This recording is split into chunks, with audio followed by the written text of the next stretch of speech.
Good morning po. Mayroon po tayo dito isang uri ng halaman. Alam niyo po ba kung ano ang tawag sa halamang ito?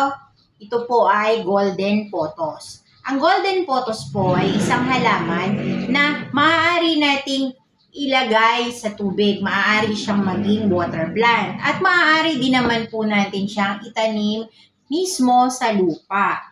Ang golden pothos po, tandaan po natin na ito ay hindi niya gusto ang sobrang sikat ng araw.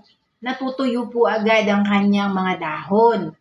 Dito po, kahit nga mismo na nasa loob na siya ng bahay, tingnan niyo po, mayroon pong kaunting sunog yung kanyang dahon. Kaya lalo na po yan pagka siya ay nakadirekta mismo sa sikat ng araw, madali po siyang matutuyo. Madali po siyang mamamatay. Kaya ang gusto po ng golden pothos ay sa lilim.